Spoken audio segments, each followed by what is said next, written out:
Yeah, I just remember I turned around and said I think it was my shout, and I said, "Oh, well, we're just getting 2 jungle juices." I think that's what the drink was at the time we were drinking. My brother was there, and I was just with my teammates, and we were kind of a bit scattered.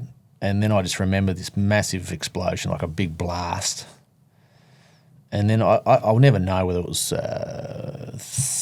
30 seconds, 3 minutes, 30 minutes. I'll never know, but I just remember come to my senses. And I remember my gut just turned around and said, as I came to my senses, I said, oh, we've just been bombed. That was my first thought in my head. I remember that. And then I quickly turned to watching I knew I had these massive pylons all over me, like big pylons of wood and fire, with little straws coming down. I was trying to put the fire, just like straws, kind of just coming down from the sky, just slowly.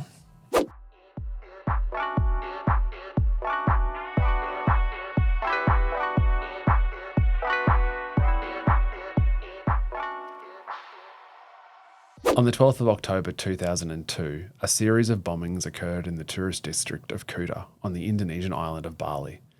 It has been quoted as the worst act of terror in Indonesian history. Whilst our guest today is a survivor of the bombings, we pay our respects to the 202 people who lost their lives on that day.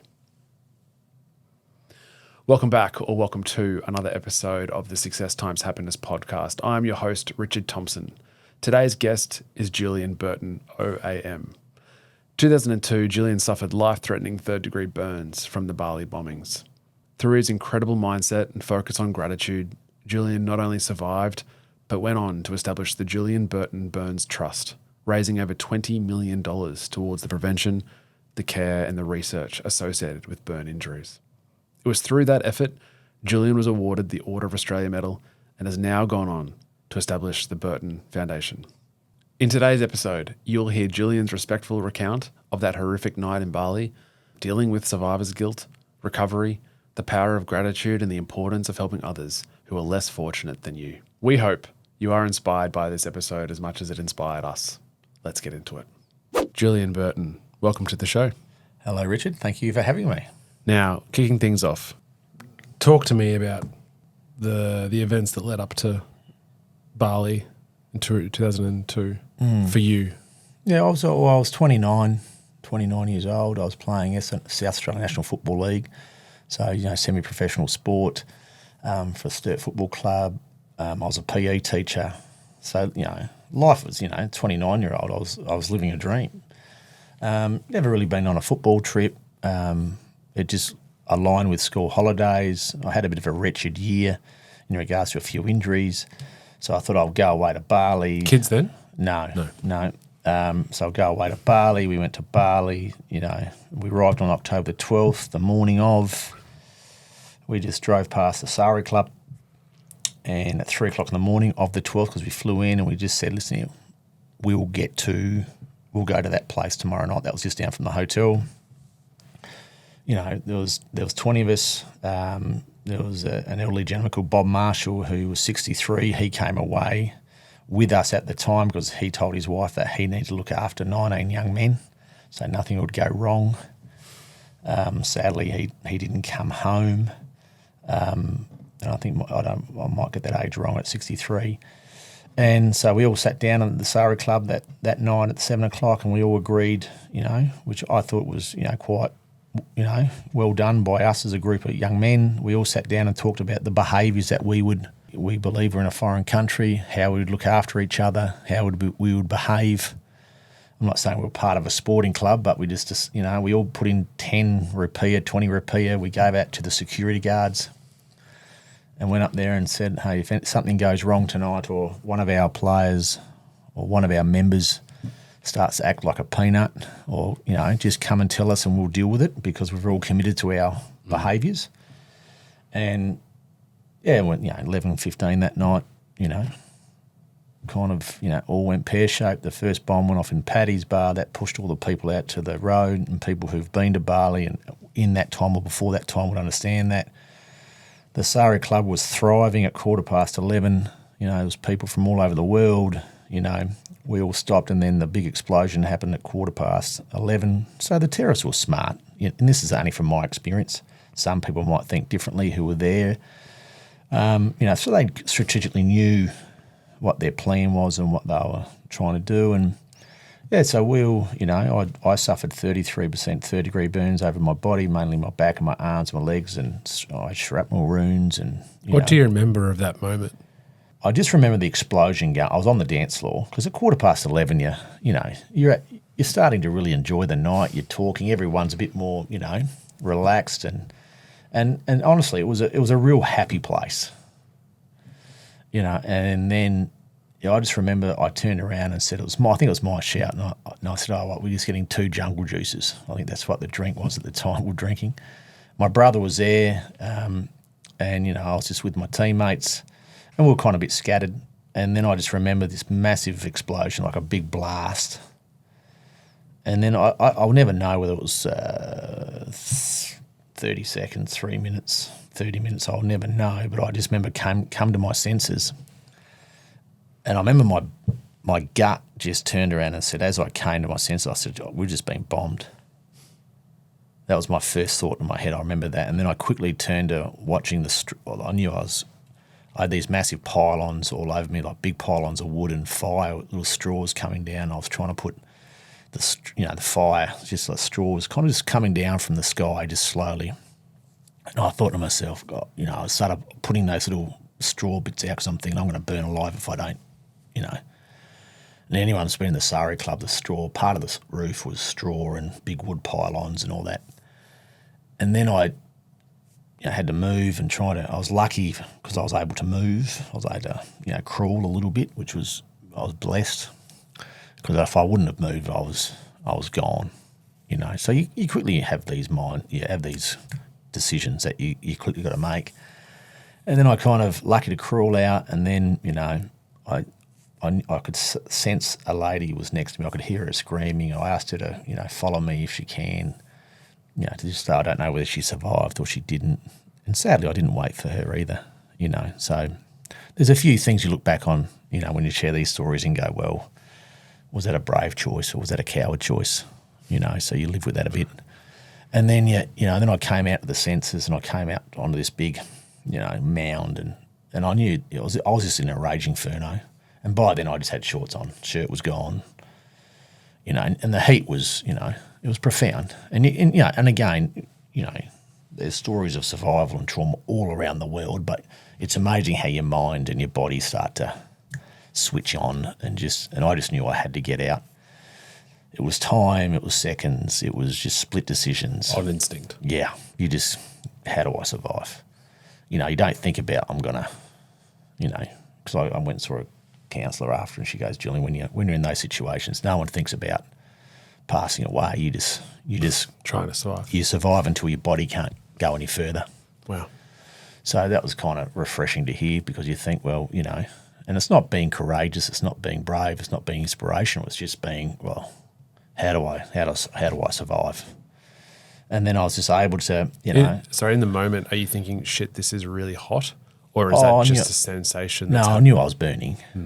I just knew, I just knew I was in trouble. I was burning. And I just remember saying to myself, you've got seconds. You got seconds. You got to get out. And I remember kind of turned to my left, and this is how I remember it. I just turned to my left and I just I saw a camera, like a big light outside. I'm pretty sure it was outside. It was, and I knew what I had to run through, but, and again, I just turned left and I thought that's got to be outside.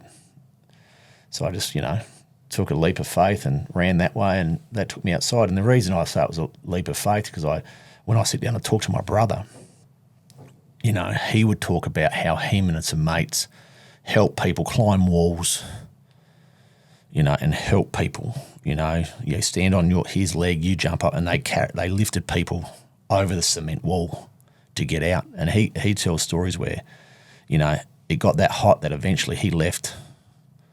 He knew that he left 1 or 2 people down there.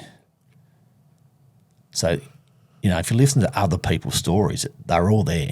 Everyone's got different stories about, how they survive, and maybe there's guilt. They have to live with that, and they'll never know whether that person didn't survive. My brother Darren said, well, I don't even know if that girl survived, but was I selfish because, I had to go or I chose to go?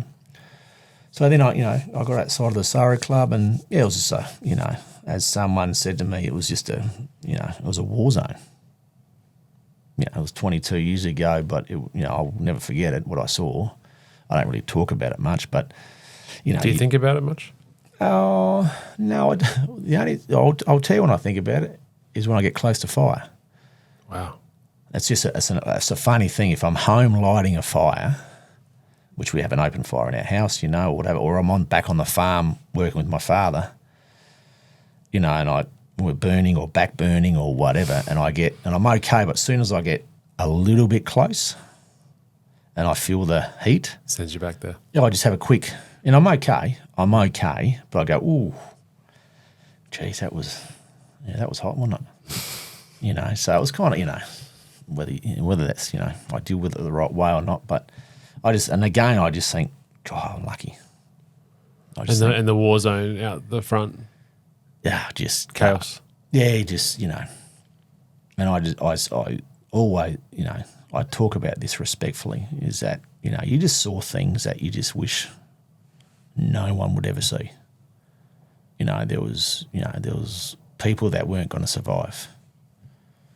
And, and there was people from all over Australia, all over the world. 202 people died, 88 Australians. So, there was hundreds of people from around the world. So there's families, mums, dads, brothers, sisters that lost loved ones, through, a terrorist attack, which is an evil crime. But yeah, so you just saw things like, and my father was a Vietnam vet. So and I remember him growing up saying to me, and he never talked about Vietnam. And he said, I remember when he was 16, 17, when I was a bit old enough, I would ask him a few questions. And he said, son, I don't really want to talk about, because there was things that I saw that I'll never wish for you to ever see. And I remember when I was in hospital, he's a pretty strong individual. And he said to me, Julian, he said, the sad thing that I feel for you is that I never thought one of my children would see what I saw. On that level. And he said, I assume, they call me Jum. He said, I assume, Jum, that you saw shit that no one should see. And he said, you got to find a way to deal with that. He said, So Can you put yourself in his position now as a father? Oh, yeah, I'd say the same thing with my children. I wish I'd never see him. And my kids ask me about it, but I'm very careful, I'm very careful what I talk about. Like my young one will come in, you're having a shower, and she'll say, oh, Dad, is that where you got burnt? And she'll say, how'd you get burnt, Dad? And I said, I got stuck in a fire. I just don't think. But as a father, to know that your child has been, like your dad, having seen what he saw in Vietnam, and just taking that, and then having children and going, yeah, of course, I don't want my children to ever know that or see that for themselves. Yeah. But then for his children to see that, it must hit differently now as a father of 5 for you to think your children could ever be exposed to that horrific. Well, I think my father always said, never say never, Julian, in life. Never say never. And, I just think there's, it's just, and maybe that's my journey. Maybe that's my journey of, and this is where I'd say in life, it's, people, and when I say I get uncomfortable, I do get uncomfortable. When some people say, oh, Julian, you're inspirational or this, I don't see it like that at all. I really don't. I just think there's a lot of, life is so uncertain. There's not much in your life you can control. And there's so much, there's so many people out there that, I think go through, we're here. You look at civil wars and people and, and you look at, people that's coming from Sudan and all that and their stories and their life and their upbringings and all that, Ukraine and whatever. And I just sit there and go, there's a lot of unfair, things that happen in this world that people, it's not even their choice, but that's just, they have How do you reconcile that with the unfairness of life? That someone who's gone through what you've gone through. I just think it's life. I know it's pretty blunt, but you have to accept it. Yeah. Well, I think this is and this is where the difference is between inspiration and motivation. I think a lot of shit goes on in life. whether we call it unfair, evil, whatever. And I'm not a psychologist. I'm just a father of 5. But as I say to our kids, that just, there's so many things in your life that will go well, but there's a lot of things in life that will be out of your control that won't go well because it's not your decision, it's not your reason you didn't be, but you might be involved in it. The only thing you've got is the choice, is how do you deal with it? How do you respond from it? How do you move on from it? And that's where I come back to my basic message is that you've got to find the gratitude in the situation. Because my father used to say to me, when things didn't go right, Julian, there's nothing wrong with crying in the corner. Everyone has the right to cry in the corner and shed your tears, but everyone's got shit going on in their life. And people will help you, but eventually they've got to go and deal with their own shit. They've got to go and work on their own, they've got their own problems or their own goals or their own happiness journey, and they'll be there for you. But what I come back to, I think what's inspirational is when you see someone down in the dumps and they got shit going on, but somehow then they start to turn and they start to pick themselves up and they start to grind and they find that light in the darkness. And then you start getting inspired because you're like, wow, gee, Richard, I can see it. And then you might go backwards a bit, but then you pick yourself up again. Eventually, after a while, it's just human nature that, or I think, like I said, I'm not a psychologist, that I think after a while when someone uses that situation and they use it as I can't move on from that, that's my life. I think most people would turn around and go, well, if you can't help yourself, I can't help you. Yeah. But I'm more than willing to help you if you're going to help yourself. And I think that's where the inspiration comes from. What does your average day look like for you at the moment? First thing is my average day really, if I'm like to think that I'm an honest person, would be waking up in the morning next to my beautiful wife, Kay. We've got 5 kids. One's at uni, 4 at school. So it's basically getting them organised in the morning and getting them to school. And that's, with 5 kids and cars going everywhere, it's a bit busy, as most people would understand. And then really it's, Kay and I, we usually, fitness is a big part of our life. So it's gym, it's a workout, it's health, and that goes to around about time we do that. It's mid-morning, we'll have a coffee, we'll talk about, how we're going as a family and who's been a brat and who's been good and whatever. And then we'll basically separate and, and I'll go and do my things, which involves philanthropy work or, investments or business ventures that I've got on, and she'll do her the same. And, then we've got stuff at home to do, so depending on what we do. And then around about 3 o'clock we come together again, and it's usually, pick the kids up from school. From there, from 3 to 8, it's really kids sport, kids homework, dinner, bed, a lot of people call it witching hour Yeah. or whatever it is, but we call it family, and we think we're very blessed to have it. And then come 8 o'clock, most people are in bed, but the older ones, we've got an 18-year-old, a 15-year-old, a 9-year-old, a 7-year-old, and a 5-year-old. And the younger 3 will be in bed by 8 o'clock, and the other 2 are usually still up and about doing homework, or we're actually sitting around talking about life, or what they're going on, or Max, our eldest, is at uni studying commerce, and so it's all I look back on it and I kind of think, a lot of people ask me what do I do, and I think sometimes we get caught up and we have to tell people what we do. But it's, to me, it's probably a little bit superficial, but I'm learning as I get older. It's okay to say that I'm a stay-home dad. I've got 5 children. I've got a beautiful wife. It's busy. It's hectic. I've got 2 or 3 hours a day where, I've got to focus on a few priorities, which is, which I love to do, I'm passionate about, which is, fitness and all that. But the majority of our life is really around family and kids. That's beautiful. So we've had this opportunity today because of your public speaking that you presented on the Sunshine Coast. Yep. How would you describe, what's your elevator pitch for corporate speaking? Well, I just kind of think it comes down to gratitude, and what I speak about is no right or wrong. I've had a few hiccups in my life, but we all have hiccups in our life.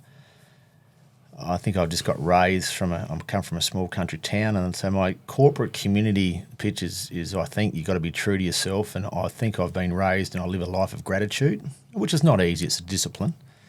We can go into that later if we want to, but I just think life, there's a big choice. There's many choices you have in life, but one of the choices that I really focus on for myself and Kay and I as a husband and wife or our children is gratitude, and it's a choice. You know, whether you choose to see your life full of gratitude or you choose not to. And I just think gratitude is one of the key foundation, no matter what you are or where your life is to see the light within the darkness. There can be crucible moments in your life that force you to make that decision, that are very confronting, that it's the crossroads of life, the intersections of life that it says, what are you going to choose? But from what I understand, and you've had a number of crossroads and big crossroads that not everyone in the world would ordinarily face. But from my understanding is the flavour of gratitude was with you growing up on the farm. Yeah, I think it came from, well, for me, I look at my life and I just kind of think that and you look back on it when you're a young child, you probably don't see it. But when you look at it, you just realise that your parents, and I was very blessed to have two wonderful parents, but they had their challenges. Like I came from a small country town, you know, I was on a farm. It was tough, you know, the weather conditions weren't great. Interest rates were high. You know, I saw my parents, you know, work hard, fight for their love, you know, always, you know, sacrificed a lot of their life to give myself and my brother and sister the opportunities, whether it's education, sport, social. You know, they went without, so you guys we could, you know, have some opportunities. But the great, I think, thing that I look back on was love and care. But one of the key messages that I look back on my childhood was they said, you know, one of my father's great messages were, you know, there's always going to be someone worse off than you. We don't have much, but there's people out in this world that have a lot less than we do. I mean, there's always going to be people that are going to be better off than you. So just focus on you. And he said, you know, the old saying that, you know, I've heard, you know, as we go, but he says, you know, Julian, don't compare yourself to anyone else because it's the thief of happiness, which I read later on. Maybe he saw that somewhere, but he always preached a thing of gratitude. And I've always saw my father and my mother always help people out.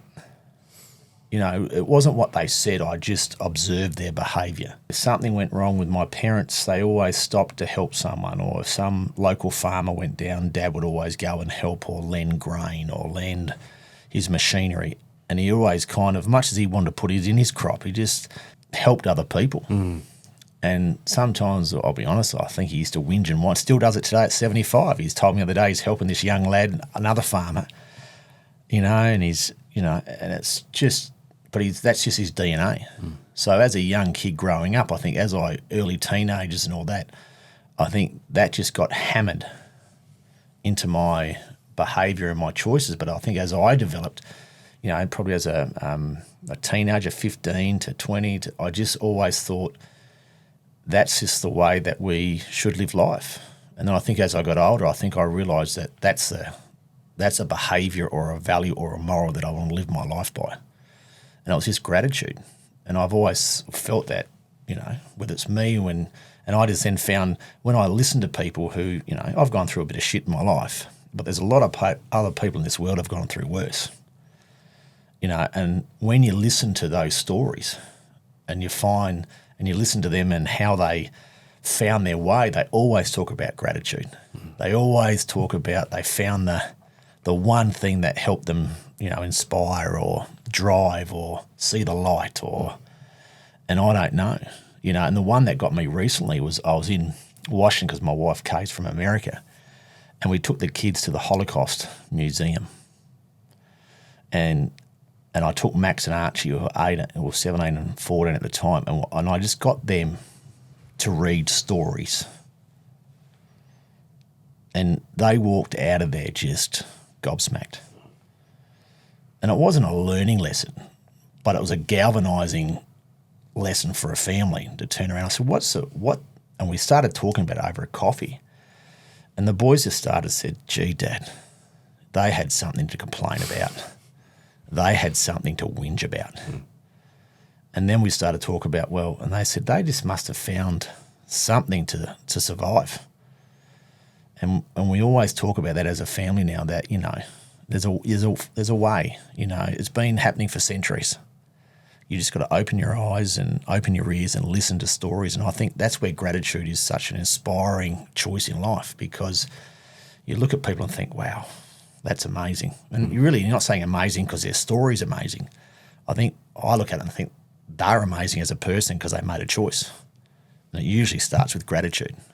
That choice. Yeah, and I think the other thing about it, you go the other end, and when we look on, in today's world, you look at people who, I don't really like the word successful, but you look at those people who have done really well. Humility is a real key component that I look for, and that humility comes back to, I'm just lucky that I had this person with me next to me. I was lucky that I got this opportunity when I was younger. I was grateful because these people supported me in a time, or this person gave me the opportunity. So I think gratitude is everywhere if you choose to see it. So that's just my view on it. What can people do when they feel helpless, or when they feel stuck, or when they feel, what's your thoughts about getting to that point of being able to choose gratitude and pick yourself up from that corner, let's say? I find it easy or easier to be able to be grateful when times are good. Right? But when you are up against it, when you're in that pit or that really challenging moment, hard to be grateful, right? Much harder. And so what can you say? What should people do? Where are we looking? I don't know. I can't tell people what to do because, I can only speak from my experience. But I think there's nothing, when things don't go right in your life, I don't think there's nothing wrong sitting down and feeling sorry for yourself and saying, this is shit. Fact. This is fact. This is unfair. Yeah. Why me? Mm-hmm. Come on. And you got to be, and therefore there's the difference right there and then. So if you've been in a situation, it's either you're been in a situation that wasn't your choice, and I think there's every right to say that's unfair, that's, but rightio. I think there's also the side that there is a reason why you're in this situation. So to me, you can't say it's unfair because you brought it on yourself. So therefore, I think right there and then you've got to be accountable and honest with yourself about why this situation is here. And this is where the conversation, not externally, but there's a conversation internally. And so I remember sitting there going, this is unfair.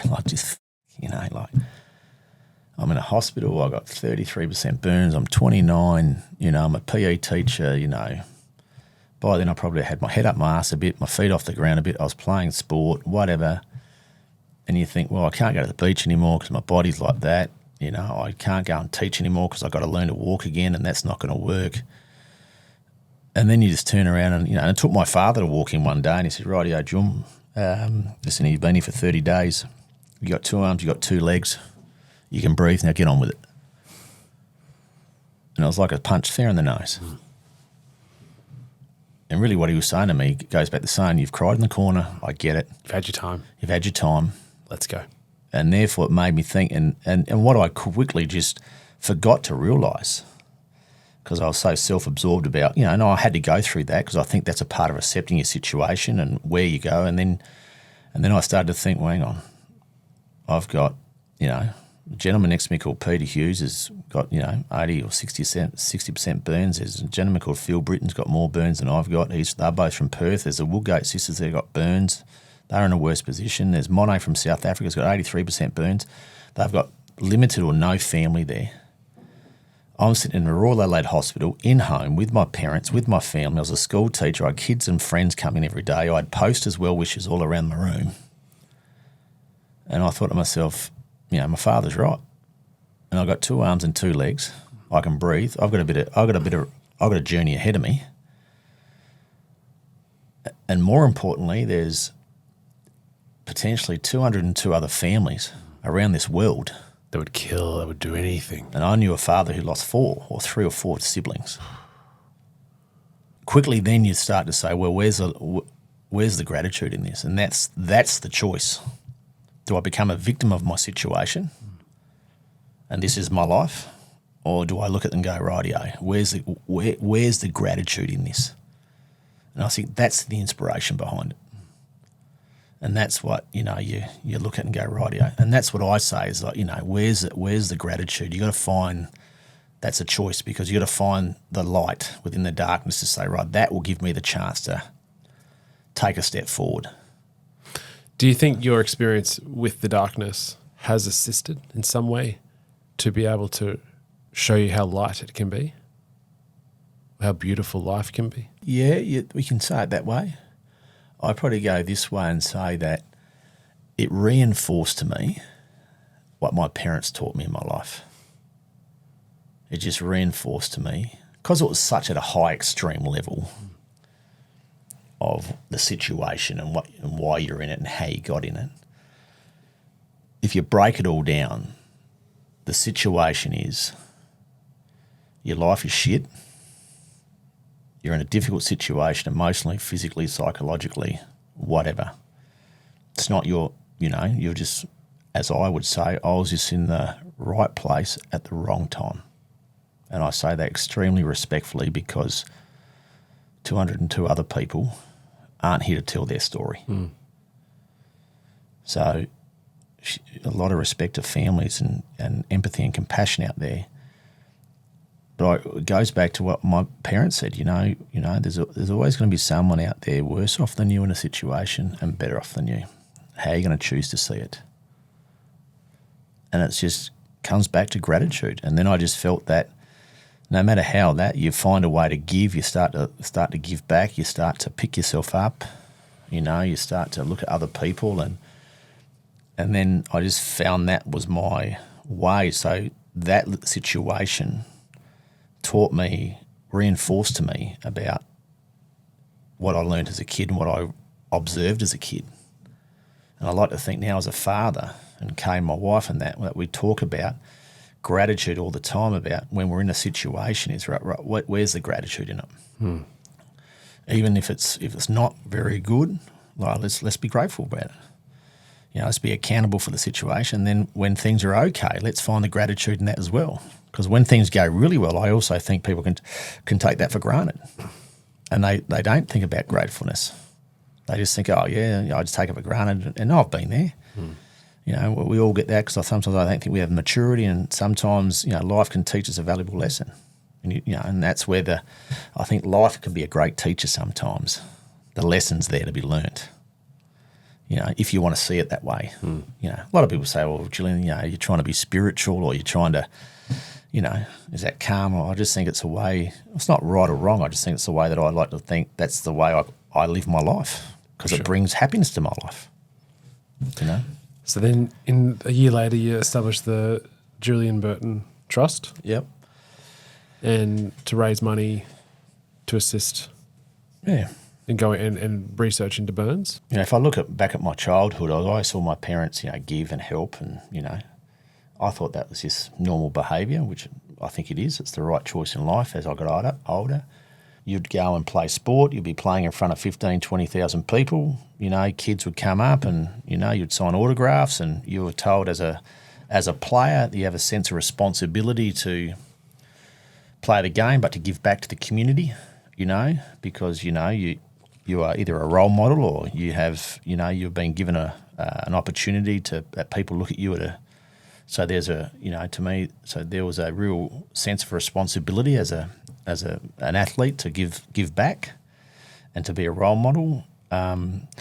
So you start to look at that. And so when I got burned, I just naturally thought, well, I thought, well, I'd just like to raise a bit of money because when I was burnt, at the time at the Royal Adelaide, there was no TVs, there was no DVDs. So when you're badly burnt, you're just laying in a hospital bed. You can't move, you can't walk. Depending on how badly you're burnt and where you're burnt, especially with 3rd degrees, and you've had skin grafts, you've had operations. So I thought there's no DVDs and videos, and I thought, oh well, once I get out of here, I'll just go and raise a little bit of money. And it was my way to say thank you to the doctors and the nurses and all the people that within that unit that looked after me. Just to say thank you, give back. When I got out of hospital, I started, just raising a few, dollars. And the first year we raised $320,000. That was under the banner of the Royal Adelaide Hospital. And that was based on, people knew that I wanted to give something back, but there's probably a bit of, sympathy that, he's a survivor of the Bali bombings, wanted to give something back, I like to think people might have said, he's doing it for the right reasons. He's, and I was, authentically I was doing it 100% for the right reasons. And then I got to the stage where the Royal Adelaide Hospital looked after all the burns patients in Darwin, Wagga Wagga, part of WA, Broken Hill, and it's like a big diamond catchment. And then when we raised all this money, then someone said to me, Julian, what do you want to do? And I said, what do you mean, what are we going to do? And he said, well, we've got to give it away. And I said, well, we've got to buy the DVDs and TVs. And then it was like I was a teacher at the time. I thought, well, right, this is people have trusted me, to do the right thing. So I left teaching, set up the Julian Burton Burns Trust. Australia didn't have any national organisations. There was people around Australia doing wonderful work in the key areas of burns. So I just, went around, spoke to the right people, the key people, and we did that. And I was just, for 15, 20 years, we did that, and we raised money for burns prevention, for doctors and nurses and people that are in hospitals, and then we raised money for support programs, because what happens when you get out of hospital with burn injuries, there's no support. And so, it was just, and some people say to me, well, why'd you do it? Were you guilty, or was that your way of survival guilt? Which was an interesting question. I thought, oh, that's a good question. I thought maybe, and maybe not. And I think on the day I just wanted to give back. I used to think just cut the shit and just say, you know what, I just want to give back. Doesn't need to be any sort of there's deeper meaning. No. I just want to give back and say thank you, and I felt the empathy and compassion for people that got burnt, and there was no support because I knew where they're going, and I just wanted to provide a platform and a network for those people. How much have you raised? Oh well, I moved on in 2018, and up to then we raised over 20 million. That's incredible. But again, I look at that and go, when we say we raised, people supported us. And here we go again. I'm extremely grateful, because in the not-for-profit, you can't do anything without people's support. Well, generally in life, you can't do anything without people. So there's the gratitude again that after my 15 years of journey and raising much-needed funds for the project, I used to say to people, forget about the money. It's what the money did. And it's the people who we helped, and it's the systems and the services that we put in place. And then we wouldn't be here if it wasn't for the people around Australia that supported us. It's so inspiring. And there's a story about you going to see someone who had a girl, significant burns. Yeah. Well, there was a many. I used this one the other day at the Butterham Foundation breakfast, but there's many of them. It really got me early, because we had the Burns Trust up and running for, I think, 4 years, and we had a phone call, and this young family, they were country Victoria, I think it was Ararat, and there was 4 kids. The eldest 14, I think 9, and the younger brother. So they had a gas bottle cooking the barbecue, and Mum and Dad went for a walk. And when they were going for a walk, they just heard a big explosion. They ran back to the caravan site, and the gas bottle exploded next to the tent. And the 3 kids were in the tent. And the eldest, I'll make up a name, say Jess, she came out, she was badly burnt, but she realised her brother and sister were still in the tent. So she went back in the tent, and she got them out. And her sister was badly burnt, about 30%. And little Henry was okay, because he was under a blanket or a doona. Anyway, so we did a big fundraiser for them. We got called, and so we did that. Anyway, we raised a substantial amount of money. So I walked into the Alfred Hospital with some money in my top pocket. Proudest bunch, because the local community of South Australia and Victoria has raised a substantial amount of money for this family. Right. It's fantastic. And I walked in, and I met the mother at the front, and she said, "Oh, Julian, are you ready for this?" And I said, "Oh, of course I am." And I walked in, and I just didn't know what to say. There was a 14-year-old girl just burnt 80% of her body. Face, fingers, a couple of fingers gone. And knowing when I got burnt, I was 29, so she was 14. She was a young lady who was developing. So I knew what surgery means for a young woman that, is developing, going, whether it's breasts or her body's changing, the amount of surgery she's going to have to go through to deal with that. Just her, I don't know. I just thought, oh, rightio. And I just didn't know. I sat down and said, "G'day, how you going?" I said, "How you going?" Like, she had every right just to punch me in the nose. Just give me a backhander. Just call me a whack, really. I just didn't know what to say. And How's your day been? yeah, I was just, I basically froze. Because I was 29 and I thought, I had 30% burns, but she was 14, she's got over 80%. And then we started chatting. She goes, "Oh, Julian," she goes, "Can I see your burns?" And I said, "You sure?" She goes, "I just wanted to see what I looked like in 3 years' time." And it broke me. It just broke me, and I asked her mum, "Is it okay?" And I took my shirt off, and by then my burns weren't as red and the skin grafts are really died down. And I said, "That's what your body's going to look like." Because at the time, her burns were red and raw and harsh and whatever. And I can see her stomach and all that stuff. And all, and all she wanted was hope.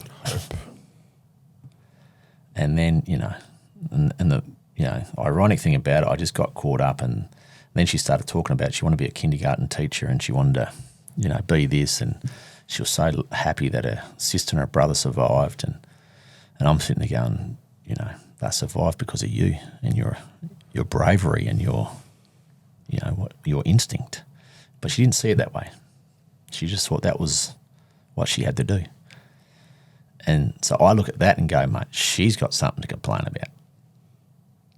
And then I just found her gratitude and her thought on life of the way at 14, it was amazing. And I just, gave her a hug. Then I walked out and I completely forgot about the check. So I basically had to go back in.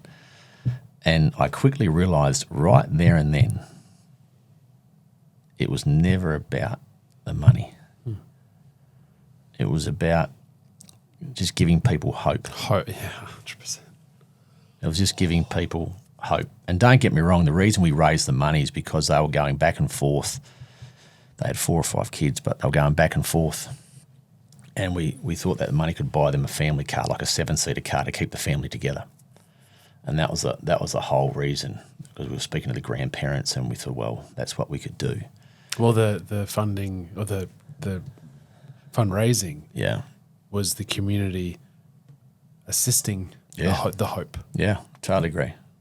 So, it was a story, but but that was the thing that I learned along the time. Whenever I met someone in a tough, and I did meet some people that didn't have Jess's approach, and I just to walk away and go, oh, well, you're gonna have a battle on your hands because you're gonna have to find a way. But it's I'm not a psychologist, but I'd be the first to say, Rich, if I'm sitting here, I can cover my burns, and my burns are great after 20 years, and they're great after 5 years. But if I was burnt on the face, and I was burnt on the hands, and I was disfigured, I'd like to see what my attitude was then. Because if I'm saying the same, and I'm being honest with myself, because if I was then sitting across from you, and I had the same attitude and the same voice, whatever, I look at myself and go, mate, you're not a bad bloke.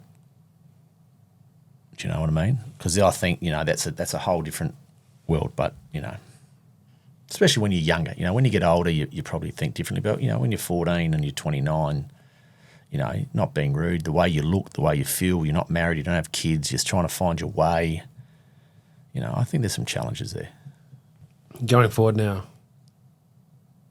you said the foundation went to 2018. Yeah.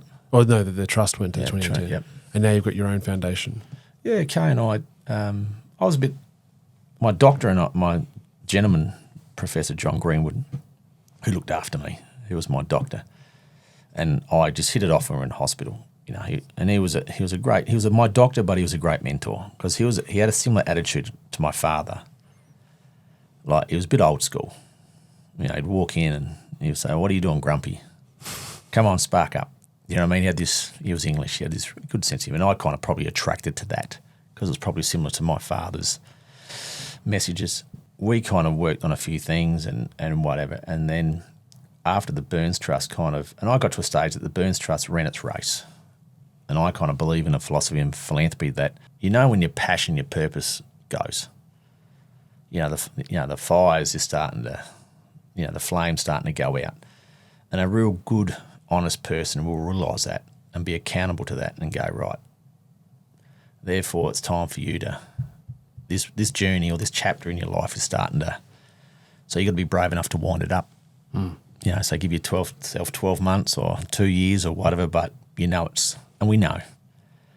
It's like playing sport. When your day's up, and you've got to be, brave enough and courageous enough to have that conversation with yourself and then be brave enough to act on it. So that was coming, and then, my wife and I, we've always been philanthropic, and, we both always worked in the not-for-profit sector. She came from a small American town. That philanthropy was big. And we always just thought that if we ever got the opportunity to set up our own foundation, we would. So we set up the Burton Foundation, and the reason we did that, because we both believe in philanthropy. We both believe in giving back. We both believe, it's the right way, but we also believed it's an opportunity for us as parents to role model to our children what we think is a great way to live life, is a great way to give back to the community, give back to people, put smiles on people's faces, be selfless.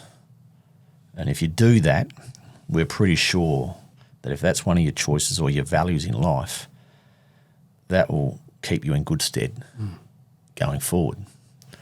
So, we've been doing that, and, we give to the local communities, and we find projects, and we sit down with our children, and they come to us now, or we ask them to, maybe the young ones are a little bit too young, but the 18-year-old and the 15-year-old, we'll ask them about, what you want to do, and is there any causes out there that you are passionate about or you're interested about? And so, we did that, and we try and drive the gratitude. Here's another way to be grateful. And the reason we're setting up the Burton Foundation is because we're lucky that we have the opportunity to give back. To give. And so if we'll choose, we will give. And that just becomes a conversation around the dinner table, because I think philanthropy and giving starts in the home. I think that's just, you choose whether it's one of your values or not. And it's an active choice. Yes, it's an act. You don't have to be, like you said, you don't have to be grateful. You don't have to give. Yeah. Now, I would say I would challenge that and say that was wrong. It was quite funny. My son came home the other day and he said to me, Dad, not everyone has to live life like you do, Dad. I said, what do you mean, Max? And he said, well, Dad, like you say to me, I have to do this, this and this. And not everyone needs to do that, Dad. I've got friends that don't live like that, Dad. And I said, well, Max, hang on, let's go back. And I said, mate, all I'm talking about, Max, is choices in your life. All I'm saying to you, mate, is I believe in choosing to be grateful, choosing to give, choosing to be kind, choosing to be caring, choosing to have a hard work ethic, choosing to be resilient, choosing to treat people well, choosing to be accountable. I think choosing those values is the right way to live life. And he looked at me and he said, well, Dad, not everyone has to live like that. And I said, well, Max, you go and speak to people around the world in the last centuries, you go and do your research and find out anyone who's been successful or significant in their life and go and send me the values that they had. And anyone in those didn't represent those, they wouldn't be there. Because no one gets, because it's hard work, Max, no one gets anywhere in life. I said, if you want to be a dick, and I'm talking to an 18-year-old boy here, if you want to be a dick, don't be grateful. Don't help people.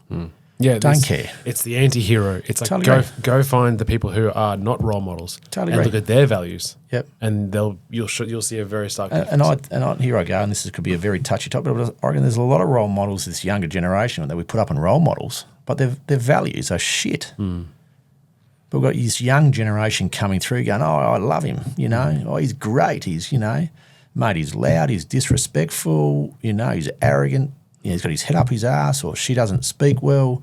And when I say speak well, she doesn't, communicate gratitude, they don't give. And the younger generation think they're rock stars. And there's a big difference, I think, to what your son was saying in the sense of we don't have to do that.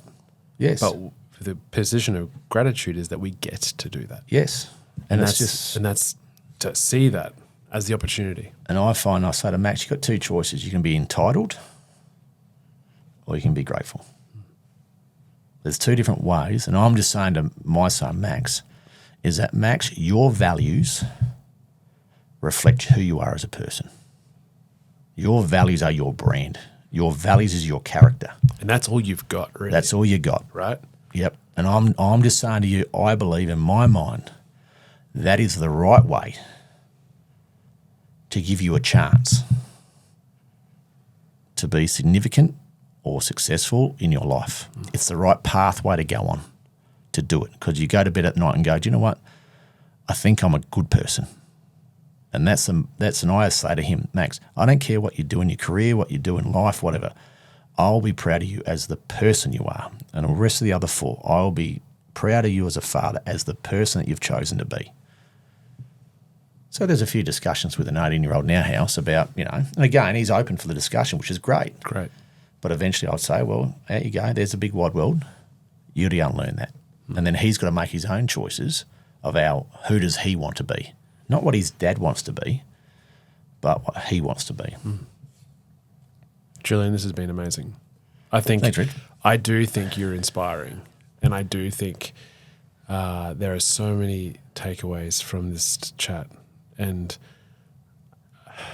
I think that if you were scarred in your face, or if you didn't have fingers, it would have to be exactly the same conversation, friend. Rich, I like to think so, but guess what? I've been very fortunate that I'm not in that situation. Yeah, for sure. Totally agree. All right, final questions before you go. Yep. How would you define success?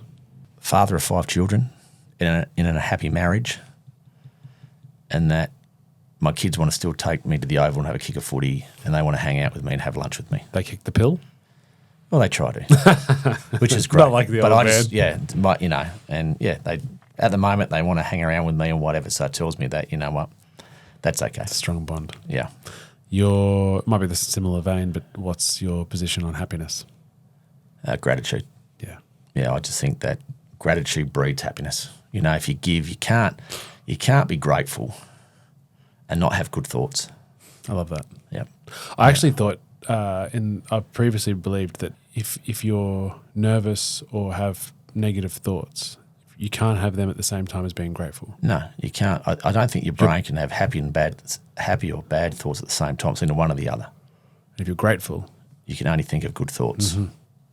it's beautiful. Favorite book? 4 Agreements. Oh, yep. Yep. Very good. Yeah, good book. Party of 5 questions. So you and 4 guests, but not family or friends. They could be dead or alive. Who's coming to dinner? I would go Tom Brady, New England superstar champion, who I read about him and he made me read the 4 Agreements. Oh, yeah. Okay. And that was kind of really interesting because 4 Agreements, if anyone reads that book, it's really about, being impeccable with your word, don't take things personally. It was a really good book. Nelson Mandela. I just would love to sit down and listen to his resilience and his resolve and all that. Captain Matthew Flinders, who basically was really the person that, sailed around Australia, in the early 18th century. I would love to know what he saw and, all the stuff and how he saw Australia and all that stuff. And the last one right now, because it was Taylor Swift. That's a great guest list.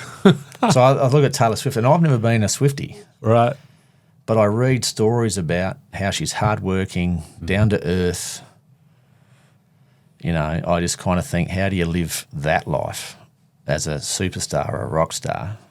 But then I read stories that she's just hardworking, down to earth, but how does she would have had some challenges in regards to who she is, what she is, whatever. So I think, hey, she's a profound brand, but I'd love to understand how she keeps her feet on the ground. Wonderful. And then finally, a guest, famous or not, you think we should have on the show? Right now, a gentleman called Peter Winnicky. Peter is, because I'm a big believer in philanthropy. I got to know Peter 20 years ago, but my wife brought him recently to Adelaide to do a speaking thing about philanthropy, and he has a view about give while you live. And he used to work with the Myer Foundation. about setting up philanthropists and, encouraging people to give, families give, structured giving and all that. Down-to-earth guy, fantastic, great stories, but he has a view of being philanthropic. It's not about how much money you raise. It's about how much money you give away, and why wouldn't you give away it while you're living? Why don't you enjoy seeing where your philanthropic contributions go and the joy that you bring to communities and peoples and individuals? Peter Winnicky, look him up. He's fantastic. Thank you, Julian. And thank you so much for coming on the show. Thanks for having me. Safe travels back to South Australia. I look forward to it. Thank you very much. Thanks, Julian. That was another episode of the Success Times Happiness podcast. We hope you really enjoyed it. Please share and subscribe where you listen. Until next time, peace.